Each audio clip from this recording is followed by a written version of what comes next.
তাহলে আমরা আজকে দেখব কি, আমরা আগে ডিরেকশন কোসাইন বের করেছি আর আজকে দেখব ডিরেকশন কোসাইন গুলো ইউনিট ভেক্টরে কিভাবে ইউজ হচ্ছে। তাহলে দেখো, যে কোনো ভেক্টর, এ ভেক্টর নিয়েছি, তুমি এটা যে যে কোনো ভেক্টর তুমি নিজের মতো করে পছন্দ করে লিখতে পারো direct I cap J cap K cap দিয়ে।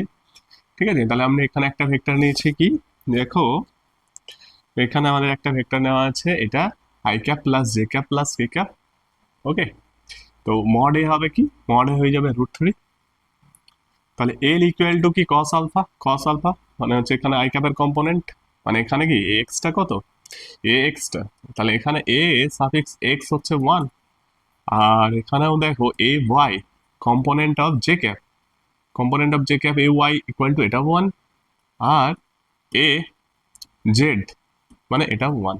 ওকে, তাহলে এখানে cos alpha l equal to cos alpha, তাহলে এ এক্স বাই √3, এম মানে হচ্ছে cos beta a Y by √3, n মানে হচ্ছে cos gamma a z by √3। Okay, এটা বেঁচে গেল। তাহলে এটাই এল এম এন। ঠিক আছে, এবার দেখো এ ক্যাপ মানে কি, আমরা জানি কি A A vector by mod A, তাহলে mod A vector I cap J cap plus K cap over √3। Okay, হ্যাঁ তাহলে দেন এইটাগুলোকে আমরা স্প্লিট করে দিয়েছি, 1/√3 I cap plus 1/√3 J cap plus 1/√3 K cap, এটা পেয়েছি। তাহলে এটাই ছিল কি, এটাই হচ্ছে এল, এটা হচ্ছে এম, আর এটা হচ্ছে এন।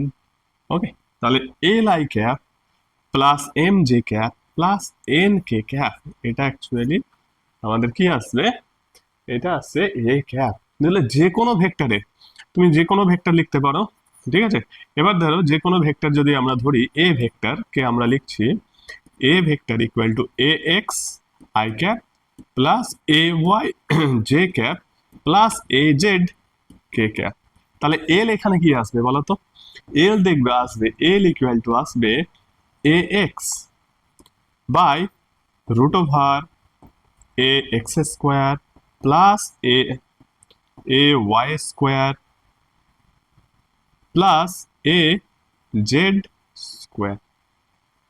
বুঝে গেল?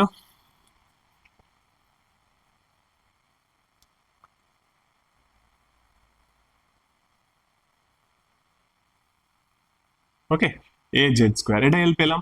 তাহলে এম কি পাবো,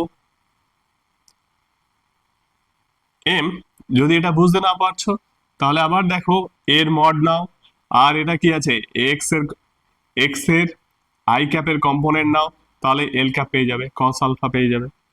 তাহলে এম ইজিক্যাল টু, হ্যাঁ ওটা তোমরা নিজেরা বাড়িতে প্র্যাকটিস করবে, দেখে নেবে, A Y by √over A X এর হোল স্কোয়ার প্লাস এ ওয়াই হোল স্কোয়ার প্লাস এ জেড হোল স্কোয়ার। এটা N equal to, N equal to কি পাবে,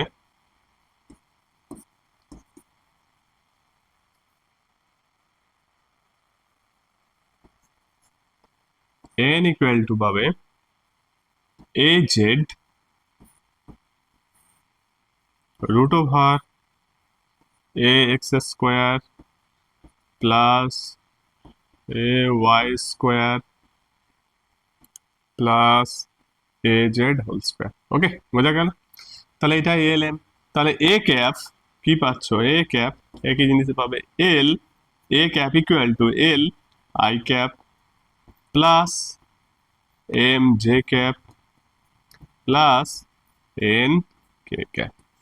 তাহলে দেখো যখন আমরা কি করি বলতো, আচ্ছা এটা এখন এটা আমরা ডিসকাস করলাম, আমরা এখন ডট প্রোডাক্ট করি, তারপরে দেখে নেব যে দুটো ভেক্টরের মতো দুটো ইউনিট ভেক্টরের মধ্যে কোণ কিভাবে নির্ণয় করতে হয়।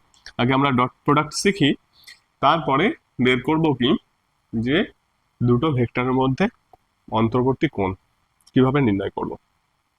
ওকে, তাহলে এই ভিডিওটা আজকে এতটুকু, তারপরে নেক্সট ভিডিওতে আমরা ডট প্রোডাক্টটা শিখবো।